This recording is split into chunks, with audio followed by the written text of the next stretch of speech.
بسم اللہ الرحمن الرحیم۔ السلام علیکم ورحمۃ اللہ وبرکاتہ۔ پیارے دوستو، آج کا جو عمل ہے یہ رزق کی فراخی کے لیے ہے۔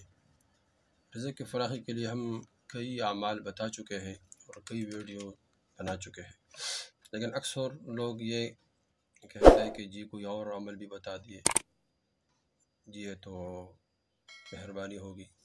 چلو انشاءاللہ ایک اور عمل بھی بتائیں گے رزق کے فراخی کے لیے، کیونکہ اکثر لوگ اس کے بارے میں بہت پریشان ہیں۔ رزق کے بارے میں ایک طرف تو مہنگائی ہے، ایک طرف ہمارے گناہوں کی وجہ سے ہمارے اوپر حالات آتے ہیں۔ تقوی طہارت کے ساتھ بندہ زندگی گزارتا ہے تو اللہ جل شانہ غیبی خزانوں سے رزق عطا فرماتا ہے۔ جب بندہ تقوی اختیار کرتا ہے تو وہاں سے رزق اللہ جل شانہ عطا فرماتے ہیں جہاں انسان کا وہم و گمان بھی نہ ہو۔ ایک صحابی گھر میں آئے، دیکھا گھر میں کوئی چیز کھانے کے لیے نہیں ہے،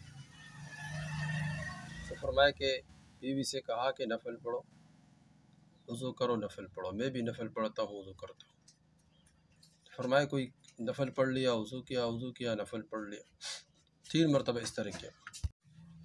تو گھر میں دیکھا پرانی چکی، وہ خود چل پڑی اور اس سے آٹا نکلنا شروع ہو گیا۔ فرمایا گھر میں جتنے برتن تھے سارے بھر گئے، سارے کے سارے بھر گئے۔ یہ کہاں سے رزق دیا؟ یہ اللہ جل شانہ کے خزانوں سے اللہ نے رزق دیا۔ تو یہ اللہ جل شانہ رزق دیتے ہیں، اپنے خزانوں سے دیتے ہیں، اعمال کے ذریعے سے دیتے ہیں۔ بس تقوی بندے اختیار کرے اور پھر جو بھی کاروبار کرے اس میں دیکھے کہ اس میں کون کون سی جگہ پر میں اللہ جل شانہ کے احکامات کو توڑتا ہوں، میں کہاں کہاں حضور صلی اللہ علیہ وسلم کے طریقے کو توڑتا ہوں۔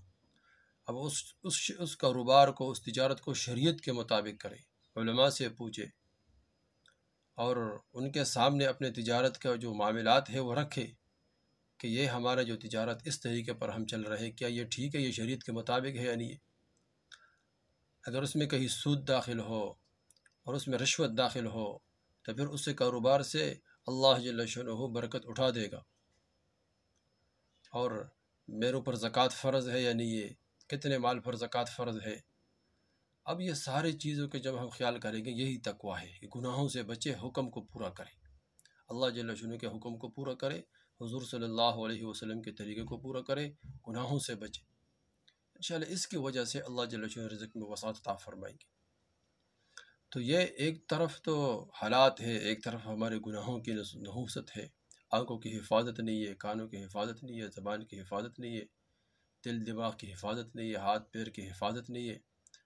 اللہ جل شانہ کو ہم ناراض کرتے ہیں تو اس لیے اللہ جل شانہ مختلف قسم حالات بھیجتے ہیں۔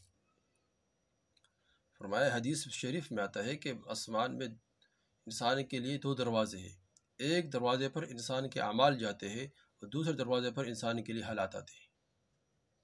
حالات جس طرح اچھے اعمال ہوں گے اچھے حالات آئیں گے، برے اعمال ہوں گے برے حالات آئیں گے۔ بس اس کا علاج استغفار ہے، ہم استغفار کریں، کثرت سے استغفار کریں، کثرت سے استغفار کریں۔ جو کثرت سے استغفار کرتا ہے اللہ جل شانہ اس کو تقوی عطا فرمائے گا۔ جو تقوی اختیار کرتا ہے اللہ اس کو وہاں سے رزق دے گا جہاں انسان کا وہم اور گمان بھی نہ ہو۔ تو دیکھو، ایک تو ہم اعمال کی پابندی کریں، نماز پڑھے، اس طرح روزے رکھے، جو بھی اللہ جل شانہ کے احکامات ہیں سارے کے سارے پورے کریں۔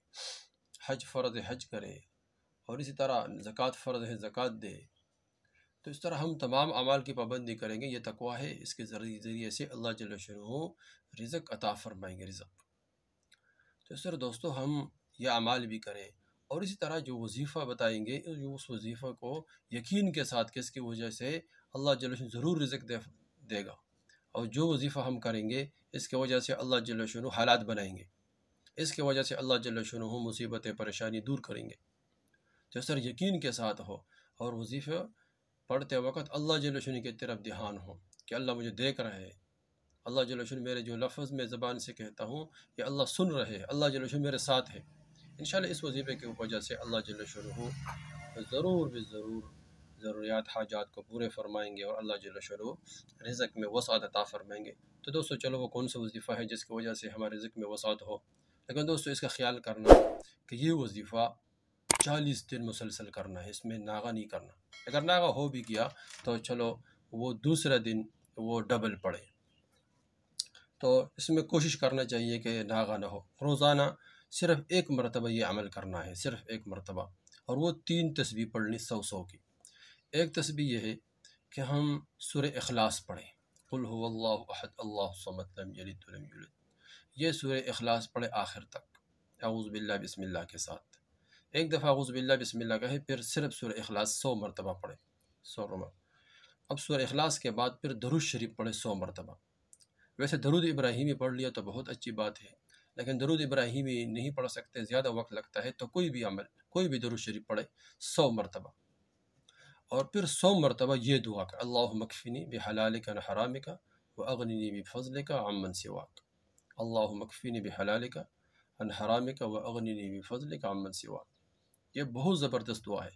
یہ وہ دعا ہے کہ ایک صحابی حضور صلی اللہ علیہ وسلم کے پاس آ گیا، یا حضور صلی اللہ علیہ وسلم نے کسی صحابی کو دیکھا مسجد میں تھے، تو حضور صلی اللہ علیہ وسلم نے فرمایا کہ آپ تو مسجد میں ہو ایسے وقت میں جس وقت میں آپ پہلے مسجد میں نہیں آتے۔ تو اس نے عرض کیا رسول اللہ علیہ وسلم میں پریشان ہوں۔ فرمایا کیوں پریشان ہے؟ اس نے عرض کیا رسول اللہ علیہ وسلم میرے اوپر قرض ہے۔ اللہ کے رسول نے فرمایا میں ایسے دعا نہ کہوں، ایسے دعا نہ فرماؤں، ایسے دعا نہ بتاؤں کہ جس کو آپ پڑھتے ہو، اگر آپ پر سیر پہاڑ، بہت بڑا پہاڑ، اگر اتنا بھی تمہارے اوپر قرض، تو اللہ جل وعلا اس کا بندوبست فرمائیں گے۔ اس نے عرض کے ضرور بتا دیجیے۔ اللہ کے رسول نے یہی دعا فرمائی، اللہم اکفنی بحلالک عن حرامک واغننی بفضلک عمن سواک۔ جب یہ دعا اس نے شروع کیا، اللہ جل وعلا اس کے تمام قرض اتار دی۔ تو یہ بہت زبردست دعا ہے۔ ایک 100 مرتبہ سورہ اخلاص پڑھے، اور پھر 100 مرتبہ درود شریف پڑھے، اور 100 مرتبہ یہ دعا کرے، اللہم اکفنی بحلالک عن حرامک واغننی بفضلک عمن سواک۔ اس کے بعد دعا کرے۔ یہ عمل 40 دن کرنا ہے انشاءاللہ۔ اس کی وجہ سے اللہ جل شانہ رزق کے بارے میں جتنے بھی پریشانی ہے، رزق کے بارے میں جتنے بھی انسان پریشان ہوتا ہے، تو اللہ جل شانہ وہ تمام کے تمام پریشانی دور فرمائیں گے، اور اس کی وجہ سے اللہ جل شانہ وہاں سے رزق دے گا جہاں انسان کا وہم اور گمان بھی نہ ہو۔ اس وظیفے کو دوستو خود کرے، آگے شیئر کرے، تاکہ سب بھائی بہنوں کو فائدہ ہو جائے۔ والسلام۔